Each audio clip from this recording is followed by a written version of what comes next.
suppose I don't actually need like an introduction. Because I will. No, thanks. I'll pass. Maybe later over a cocktail where people are less offended. So I'm Danielle Bethel. I'm the newest county commissioner in Marion County, and I'm really excited to be here. Like I'm not the read it from a script kind of girl. I have notes and I have some stories, and I apologize to any and all of you if you're offended at the end of this time of myself on this microphone. It's not my intention to offend people. It's my intention to be the most authentic self I can bring to you to serve you in Marion County. So last year, oh my gosh, I was in front of a tiny little camera at the top of the wall in our boardroom giving my first State of the County. 2.5 months into this job, after a year and a half of campaigning, which felt like I was doing the job for free because of COVID and wildfires and exactly what Commissioner Willis just talked about, which is a spirit of giving, a desire to serve you. And so I talked last year about what I thought it would be like to be a county commissioner, because I thought maybe I had a clue. But I can tell you today I did not. There's really no preparation for this job. I imagine I'm looking at a couple of beautiful elected officials in front of me that could probably say multiple times over, you just don't know what you're getting into until you get in it. And it's different. Being a commissioner is different than being a senator or a representative or a city councilor or, heaven forbid, a school board member. That happens to be a part of my life too. So before I get into my speech and talk about the things that are important to me and the things that we've worked on together, I really want to acknowledge some friends and partners. So I had our communications team ask SEDCOR for a list of electeds. And I think it's important to acknowledge you, because holy crap, has it been the worst time to be an elected official in history. So when I call your name, I would love it if you would please stand up and just give a wave. And first and foremost, State Senator Kim Thatcher.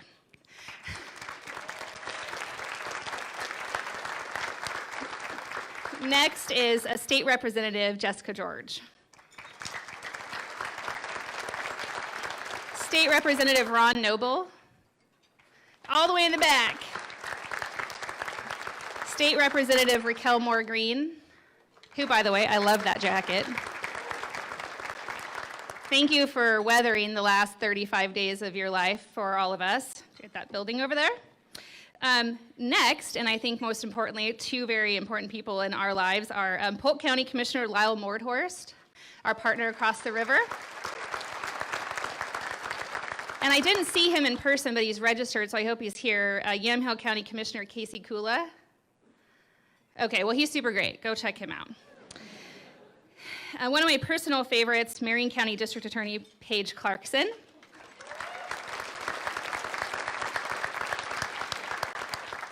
And although not officially elected, but a very important part of the elected team, Marion County Under Sheriff Jeff Wood. Oh yeah, our sheriff is off spending time with his lovely bride, which we appreciate. Marion County Assessor Tom Rolfing.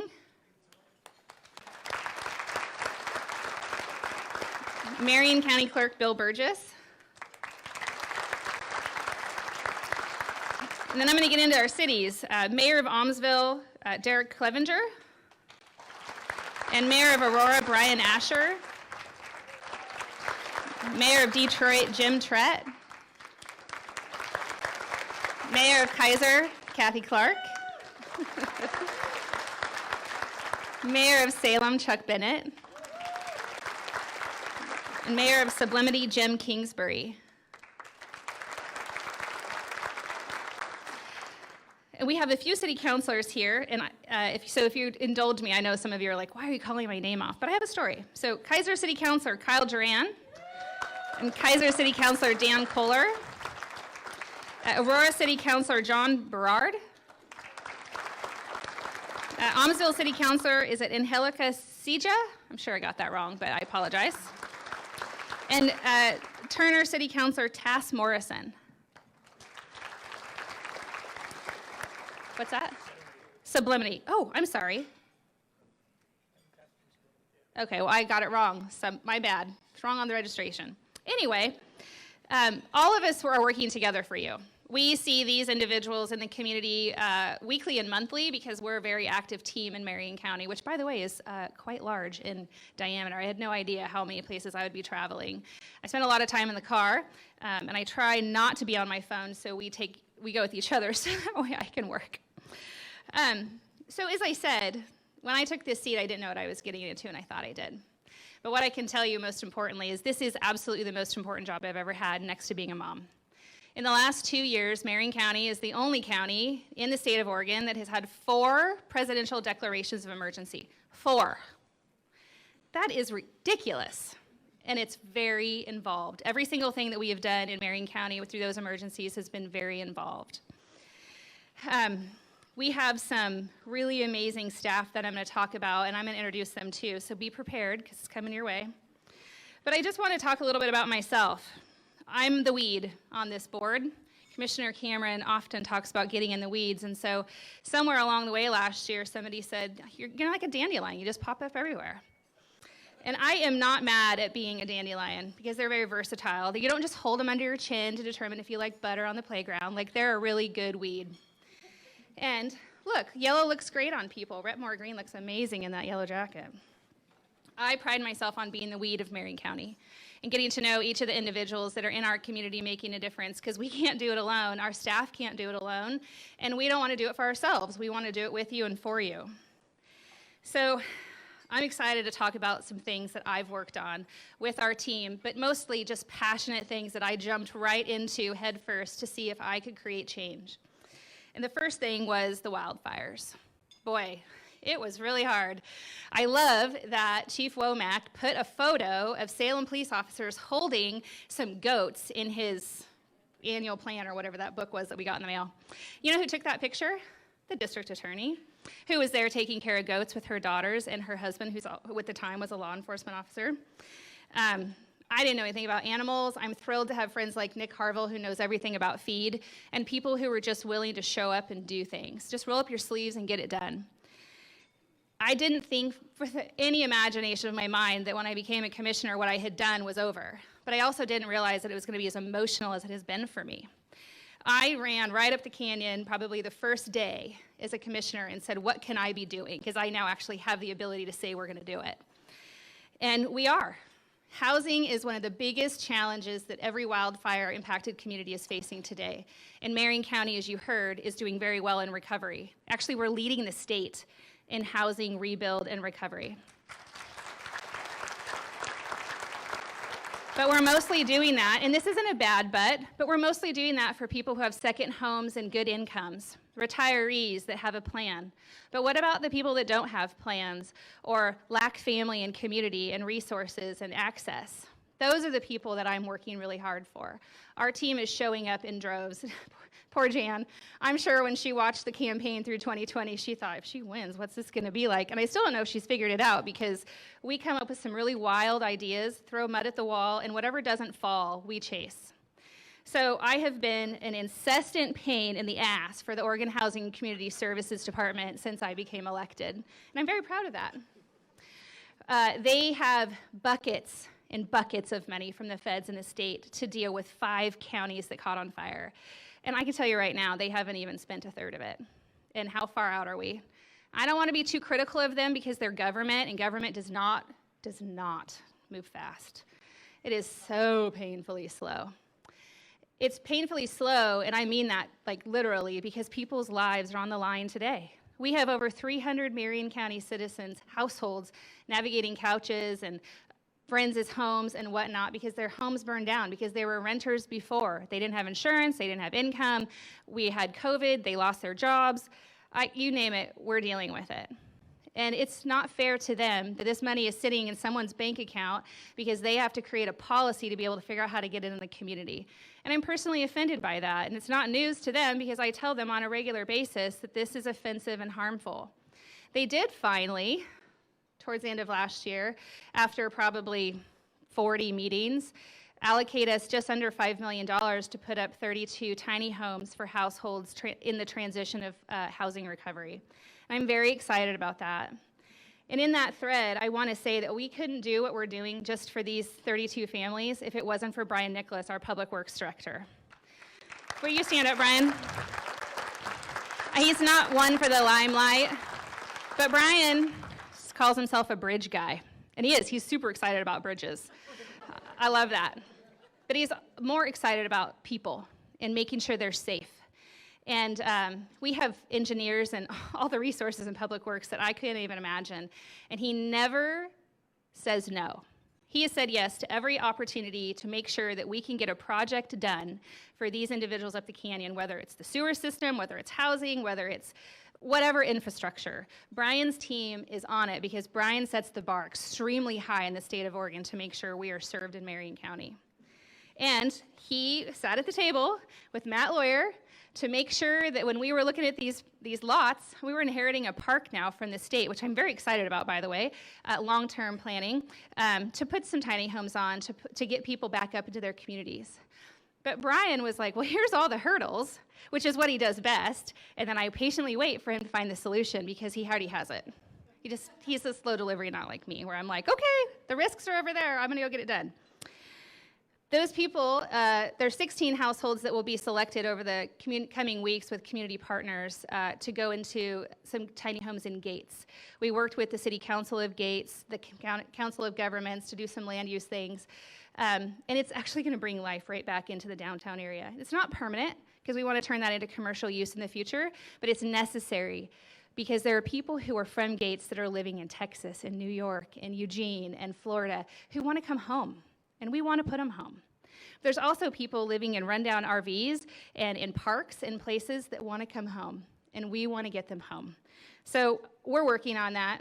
It's a constant daily struggle, but we're working through it, and I'm very excited that by the end of this year, we'll have 32 tiny homes open, and we're going to work on another project because OHCS is not mad at me for my persistence because they asked us to find another project so that way at the local level we can be executing what we need to do, which is taking care of our citizens. So thank you, Mayor Clark. I'm really excited about the opportunities there, and there's more hurdles to come. Tomorrow I'm going on a ride-along with one of our deputies to look at North Fork. We talk to those residents frequently. Actually, you hopefully saw on the slideshow that we just gave a check for, I think, $47,000 to a nonprofit up the canyon to expand radio communication access because during the fire, all those up Elkhorn and so forth didn't have that connection. We are trying to bring people in so they're safe. Moving on to that, the ice storm last year, oh my gosh. So I live in North Kaiser, and I had a tree on my house. That was super exciting. But what I learned during the ice storm is that Marion County is just like Kaiser. We just get things done. Marion County just shows up. I know, there's my little Kaiser table over there. I'm from Kaiser, people. But what I learned is if you don't have a generator and you own a big business, you should probably get one. Specifically, if you're a nursery or a mink farm or a mortuary, I really want you to get a generator. Like, oh my gosh, last year, our emergency management team, they set up the call bank, and I got coined the animal lady somehow, and they're calling me trying to figure out how to handle a mink farm in Mount Angel that lost property, and I don't know anything about mink. So I got in my car, and I drove out there, and one of the deputies on the way called and said, "Where are you going?" And I said, "To a mink farm in Mount Angel." And he was like, "Okay, well, this is what you need to know." And Matt in our office called the assessor's office, and the assessor's office said, "Don't freak out when you get there. It's a little intimidating when you arrive to a mink farm." And no joke, it was intimidating. It's a fence, there's barbed wire, there's all the things. And there's valid reasons for all of that, but I was not expecting it. And I was met with like a large audience of folks when I walked up. They needed a generator or something because they were really far out of the way. There was 27 power poles down between them and the next one. They had millions of dollars in product that was going to go bad. We had to figure that out. And you know who helped? PGE. They were working with our emergency management team to create priorities and hotspots to see if they could get crews there. I am really grateful to PGE for the response that you guys had. It's critical to our community to have partners like you in it. But it's critical to have the relationship so that way when I call Wendy or you or whoever, you know we need you. And you guys were here, along with Salem Electric and other partners that showed up to get Marion County, the epicenter of that ice storm, back online. And it was like 2.5 weeks for one farm out in Far East County. I'm grateful to our deputies who, again, went door knocking during the ice storm for community wellness checks. We have lots of people that live out remote places that needed supports and just checked in, and they did a really good job with that. I I don't ever really want to see a wildfire again or even an ice storm. But I really do believe that God puts you in places for a reason, and I believe that I'm here because I have this energy to give, and I'm willing to give it to all the projects that we're engaging in. So I didn't know I was going to be the chair in my very second year of being a county commissioner. There's a lot of things I didn't know. It doesn't really give me any luxurious power. I get to call these guys and say, hey, what about this first? Sometimes they say yes. Most of the time they say yes, and sometimes they just shake their head. We're a really good team. Yeah, we're a really good team. We're each very different in how we take things on and our passions and our motivations and what drives us. We each have different experiences.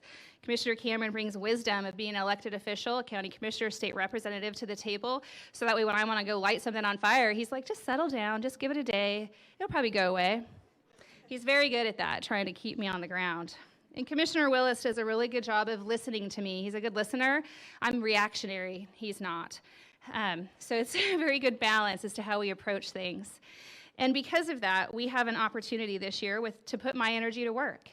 In this community, we have faced a lot of things. You see it every day. Homelessness, addiction, mental health crisis, businesses facing challenges with jobs, COVID.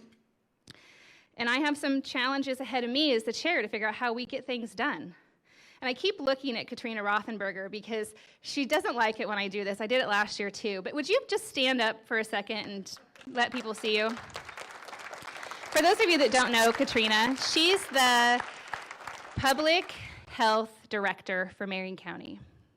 The face of COVID, if you will, the decisions and the execution. The decisions were here, the execution was there. We're a great team. Katrina led a very people-centered approach to the COVID-19 pandemic in Marion County. With her help, Commissioner Cameron was able to work with the BIPOC communities. Her team was everywhere. Because she was everywhere during the last 2 years, she's been able to see the needs in the community. And she's been able to show up there, and she's been able to look it forward to see where do we need to be, and she's working on that. Just watch a board session on Wednesday, or maybe read the Statesman's Journal, because we'll be on the front page again.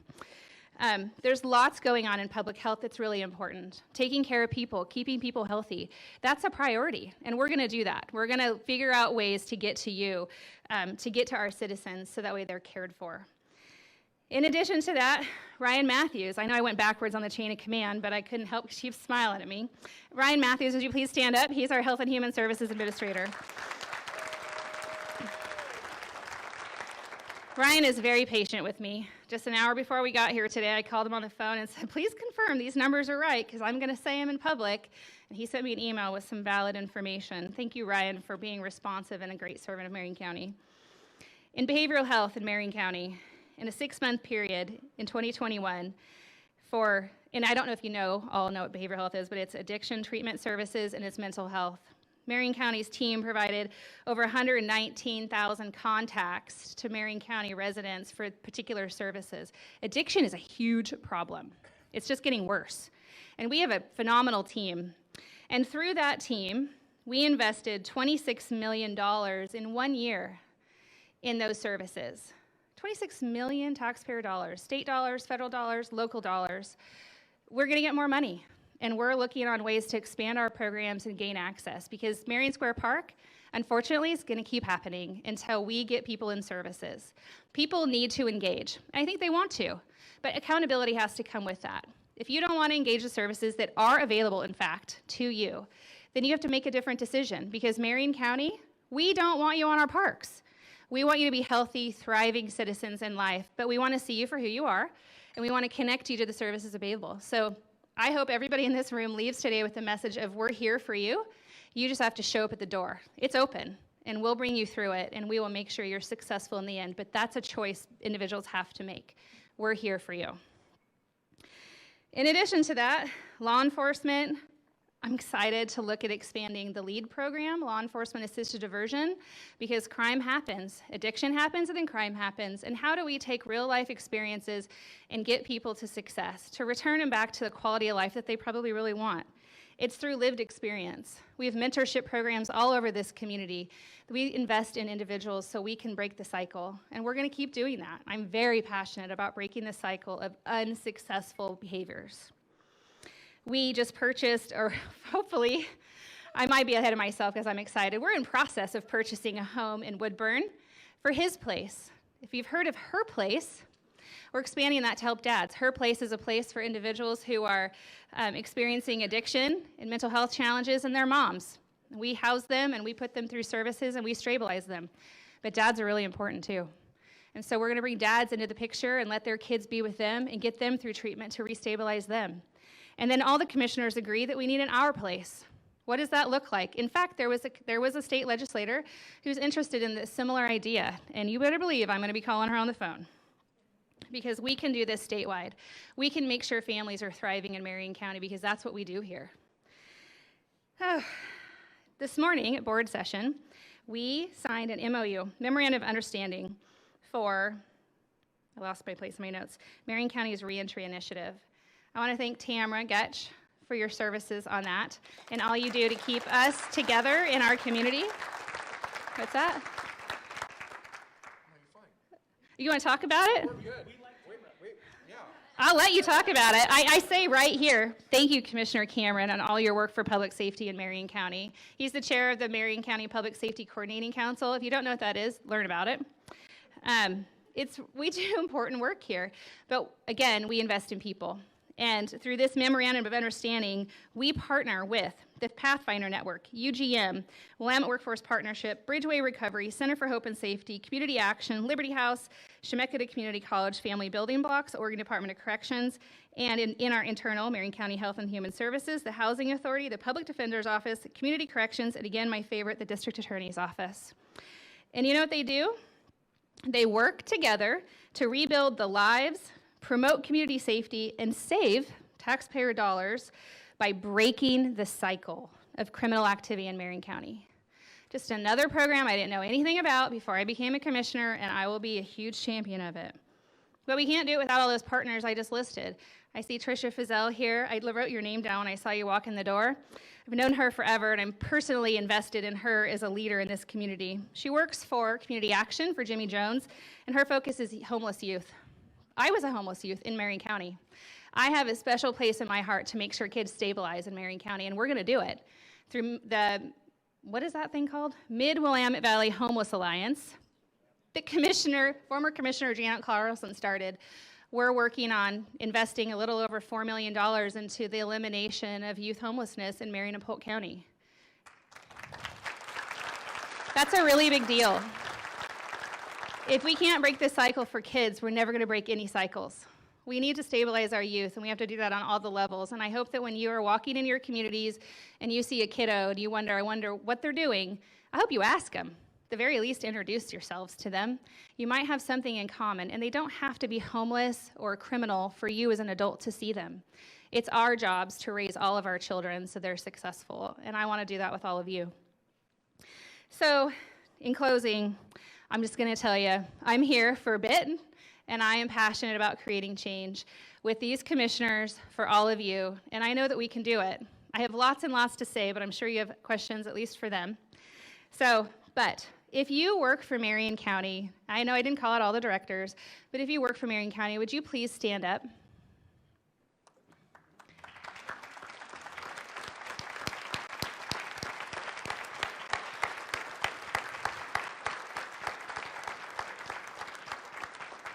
We have just under 1,700 employees in the county, and every single one of them has the intention of getting to yes for you. That's a coined phrase. I don't know where it came from. Brian and I talk about it all the time. We're a customer service-oriented organization. Everything we do is for the citizens. Literally, that's why we exist. So if there's a void somewhere or something you don't like, please reach out to the commissioners, to a department head, and have a conversation. I actually like to eat lunch. I don't get to do it very often, but I would love to go eat lunch and have a conversation with any of you. So, thank you to all of our partners for all the things that you do in Marion County to help us be successful to serve our customers. And also, I personally want to thank Matt Lawyer, Chad Ball, and Jessica Stanton, who are the policy analysts that support this group of commissioners with all the wacky things that we get done. We don't do it ourselves. We do it for you, and we do it with them. So thank you so much.